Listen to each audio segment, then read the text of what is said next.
அனைவருக்கும் வணக்கம். நாம் இன்று பார்க்க உள்ள காணொளி திரு ரஜினிகாந்த் அவர்களை சுமார் 50 ஆண்டுகளாகியும் கூட இன்னும் சூப்பர் ஸ்டாராக வைத்திருக்கும் ஒரு மகானை பற்றித்தான் பார்க்க இருக்கிறோம்.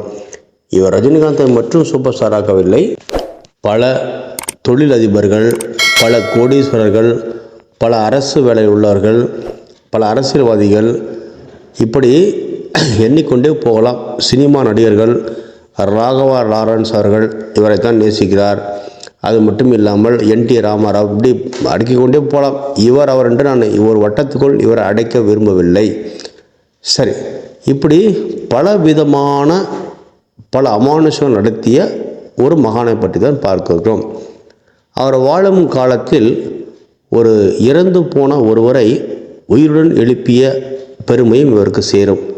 அதே போல இவர் வாழும் காலத்தில் சாதாரணமாக ஆடு மேய்த்து கொண்டு இருந்த ஒருவரை அவரது பார்வைப்பட்டவுடன் அரசு திவானாக ஆக்கிய பெருமையும் இவருக்கு உண்டு. இது மட்டும் இல்லாமல் இவர் வாழும் காலத்தில் ஒரு மிகப்பெரிய ஒரு விஷயத்தை செய்திருந்தார். மிருத்திகை அப்படின்னா மிருத்திகை, அது என்ன மிருத்திகை என்றால், இதுதான் இங்கே தான் பெரிய ஒரு விவரமே இருக்கிறது. உலகத்திலே எங்கேயுமே காலடிப்படாத இடத்தில் எடுத்து இதை மந்திர ஜபங்கள்லாம் செய்து இன்று வரை பக்தர்களுக்கு இங்கு கொடுக்கப்படும் ஒரு மிக சக்தி வாய்ந்த பொருள் தான் மிருத்தியாகும். மிருத்திகை எப்படி உருவானது என்றால், சுவாமி இப்போது நாம் அனைவருக்கும் தெரியும், நாம் இப்போதெல்லாம் குளிப்பதற்கு சோப்பு சீப்பு பயன்படுத்துவோம். அப்போது சுவாமியை பொறுத்தவரை சாதாரண ஒரு நல்ல சுத்தமான மண்ணை, அதாவது ஒரு மண்ணை தான் எடுத்து குளிப்பார்.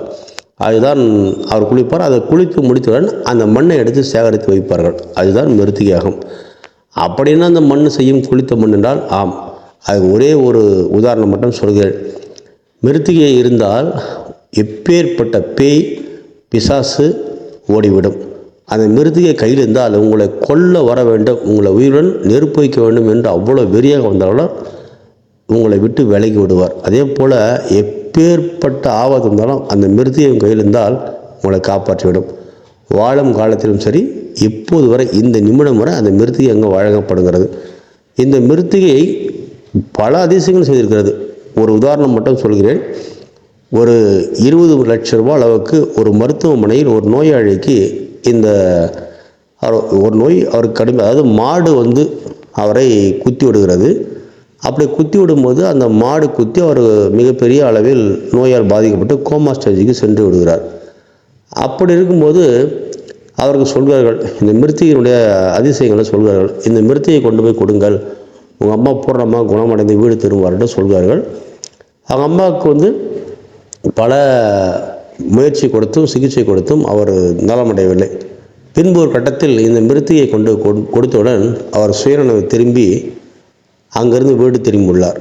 அது மட்டும் இல்லாமல் மருத்துவர்கள் என்ன இது மிருத்திகை இப்படின்னா சக்தி என்று ஆழ்ந்து போகிறார்கள். அது ஒரு பிரபலமான மருத்துவமனை, அது ஒரு கிறிஸ்துவ மருத்துவமனையாகும். அதன் பின்னர் இந்த மிருத்திகையின் அதிசயத்தை பார்த்து அந்த மருத்துவர் கிறிஸ்துவராக இருந்தவர் அவர் இந்த மகானின் பக்கம் திரும்பி மகானின் செயல்பாடை பார்த்து இன்று வரை அவர் வழிபாடாக மாறிவிட்டார். இப்படி அடக்கிக்கொண்டே போகலாம். சரி, நம் சப்ஜெக்டுக்கு வருவோம். இப்படி ஒரு மகானை பற்றித்தான் பார்க்கிறோம். யார் இந்த மகான், எங்கே இருக்கிறார் என்றால் வேறு யாரும் இல்லை, சாட்சாத் ஸ்ரீ ராகவேந்திர சுவாமிகள் தான். இவர் புவனகிரியில் பிறந்தவர், அதாவது தமிழ்நாட்டை சேர்ந்த புவனகிரியை சேர்ந்தவர். சிதம்பரம், சீர்காழி, புவனகிரி இந்த பகுதியில் தான் பிறந்தவர். இங்கே தான் வளர்ந்தவர். பல கலைகளை கற்று பின்னர் தான் ஒரு ஜீவ சமாதி அடைய வேண்டும் என்பதற்காக, அதாவது ஒரு ஜீவ சமாதி அடையவில்லை, ஜீவ பிருந்தாவனம், அதாவது பிருந்தாவனம் பிரவேசமாகும் 700 ஆண்டுகள் பொறுத்து நான் திரும்ப வருவேன் என்று விட்டு தான் பிருந்தாவனத்தில் அவர் அமர்ந்திருக்கார் இன்று வரை. அவர் இறக்கவில்லை. அதே போல் ஜீவ சமாதி என்றால் இறந்து விட்டதாக அர்த்தமாகும். ஆனால் அவரை இறக்கவில்லை, பிருந்தாவனம் பிரவேசம் அடைந்ததாக சொல்லியிருக்கார். பிருந்தாவனத்தில் நான் உயிருடன் 700 ஆண்டுகள் நான் இருப்பேன், 700 ஆண்டுகள் கழித்து நான் மீண்டும் வருவேன் என்று சொல்லியிருக்கிறார். இப்படி அந்த மகானின் கதை நீள்கிறது. இதன் பின்பு நம்ம தமிழகத்தை சேர்ந்த திரு ரஜினிகாந்த் அவர்கள் அவரை போய் சென்று தரிசனம் செய்த பின்பு தான் சூப்பர் ஸ்டார் பட்டம் அவருக்கு கிடைத்தது. அது மட்டும் இல்லை, பல படங்களில் ரஜினிகாந்த் தனது கையில் அவரது காப்பை போட்டிருப்பார். ஸ்ரீ ராகவேந்திரன் உருவம் பதித்த ஒரு காப்பு எப்போதும் அவர் கையில் இருக்கும். அது இன்று வரை நீங்கள் பார்க்கலாம்.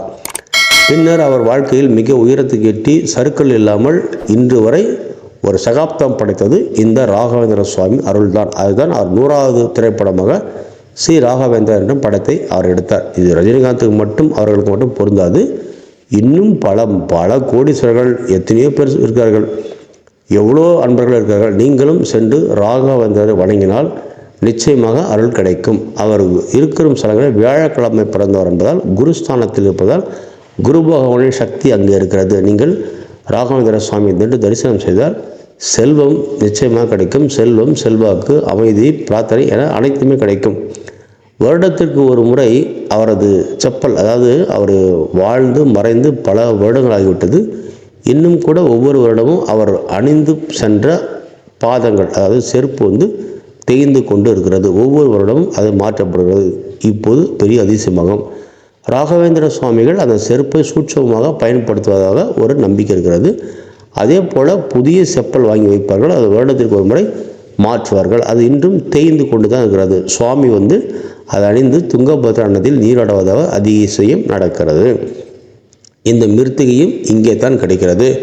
அந்த மந்திராலயத்தில் நீங்கள் சென்று வழிபடும் போது மிருத்திகை எங்கே என்று கேட்டால் அவர்கள் உங்களுக்கு சொல்வார்கள். இப்படி அவரது வாழ்க்கை வரலாறு நீண்டு கொண்டே போகிறது. மிக மிக மிக மிக சக்தி படைத்த ஒரு கோவிலாகும்.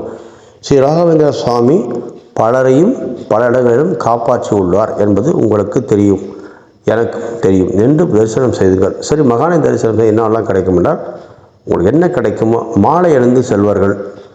ராகவேந்திர சுவாமிக்கு மாலை அணிந்து செய்வார்கள், விரதம் வைத்து செல்வார்கள். நீங்கள் எப்படி சென்று வணங்கினாலும் சரி, அருள் உண்டு. ஆனால் விரதம் வைத்து ஒரு 48 நாட்கள் மாலை அணிந்து சுவாமியை நீங்கள் மனதில் நினைத்து கொண்டு வீட்டிலிருந்து நீங்கள் புறப்பட்டால் கண்டிப்பாக அந்த 40 நாள் 48 நாள் நீங்கள் விரதம் முடிப்பதற்குள் கனவில் உங்களை உங்கள் தலை மீது தடை கொடுப்பார். இது கண் கூட இன்றும் ஒவ்வொரு பக்தர்களும் நடக்கிறது. இது ஒரு பெரிய அதிசயமாகும். இன்றும் கூட அவர் பிருந்தாவனம், அதாவது ஜீவ சமாதி அடைந்த பின்பும் பலமுறை வெளியே பக்தர்களுக்கு காட்சி எடுத்திருக்கிறார். பலரிடம் பேசியிருக்கிறார். அவர் குளிப்பதை பலரும் பார்த்திருக்கார்கள். உண்மையான பக்தியாக இருந்தால் கண்டிப்பாக நிச்சயமாக அவர் உங்களுக்கு காட்சி கொடுப்பார். நிச்சயமாக சென்றுங்கள். 7 வருடங்கள் கழித்து மீண்டும் வருவதாக அவர்கள் தெரிவித்துள்ளார்கள். அனைவரும் சென்று ராகவேந்திர அருளை பெறுங்கள். நன்றி, வணக்கம்.